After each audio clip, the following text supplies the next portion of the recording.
By-elections also. By-elections. We have 48 ACs and 2 PCs in 15 states. They will also undergo the elections this time. All the 48 ACs and 2 PCs, the schedule would be like this. All except 1 AC and 1 PC, where because of the festivities in some region, all 47 ACs and 1 PC of Kerala would undergo the election along with the phase 1 of Jharkhand. The same schedule. 13th November would be date of poll, and only for 2 ACs, one for assembly and one for parliament. That is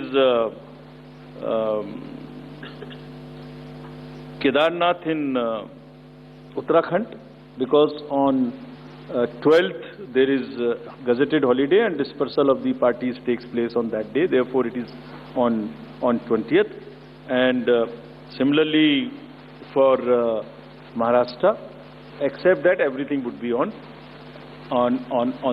the first phase. Thank you very much. Thank you, sir, for the very comprehensive briefing. Now we will take questions from the media. Please, the gentleman in the blue shirt, please. Thank you. Sir, मेरा नाम प्रशांत लीला रामदास है।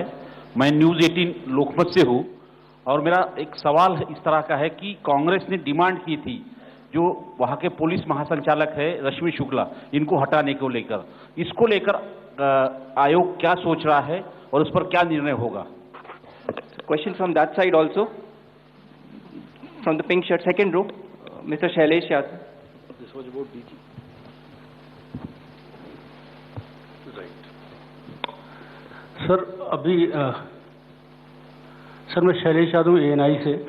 अभी हाल ही में चुनाव संपन्न हुए हैं जम्मू कश्मीर और हरियाणा में, और लोकसभा इलेक्शन के बाद देखा गया है कि एग्जिट पोल जो हैं एकदम उल्टे रहे हैं या जो है एकदम गलत साबित हुए हैं, और इसको लेके पब्लिक में सवाल ये उठता है कि एग्जिट पोल में तो सरकार इनकी बन रही है और नतीजा उल्टा है, उस पर EVM पे सवाल उठाए जाते हैं, जिसकी शिकायत आपसे कुछ पार्टियों ने करी थी, जिनका एग्जिट पोल में ये था कि सरकार बन रही है और जब EVM का रिजल्ट आया तो सरकार बदल गई।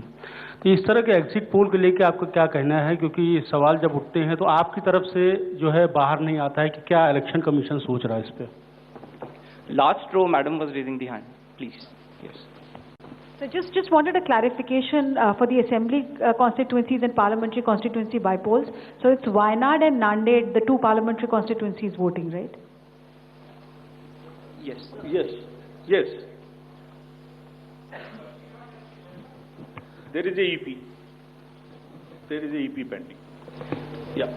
Gentleman in the, yes, please. Sir, I am Sandeep Rajgolkar from TV9 Marathi. मेरा सवाल ये है, जो अभी जो सरकार में जो पॉलिटिकल पार्टीज है उनको अब मिले, अपोजिशन को भी मिले, उन्होंने मांग की थी, जो पार्टी अभी सरकार में है उन्होंने मांग की थी कि एक फेज में ही वोटिंग हो, और अपोजिशन ने तब टीका पर की थी उन पर कि 2 या 3 फेज में होना चाहिए। तो उनकी मांग थी इसलिए किया क्योंकि छोटा हो के भी झारखंड में वहाँ पे 2 फेज है और महाराष्ट्र में 1 ही फेज है। We have gentleman in the first row, please. Good evening, sir. सामने सर।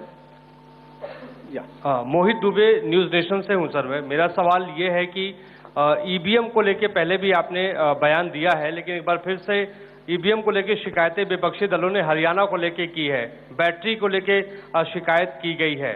तो आप हमेशा ये कहते रहे कि निष्पक्षता के साथ हम चुनाव करवाते रहें, तो ऐसे लोगों को आप क्या जवाब देंगे, ऐसे लोगों को आप क्या कहेंगे जो EVM को लेके आपसे शिकायत करते हैं और इस बार बैटरी को लेके शिकायत की गई है?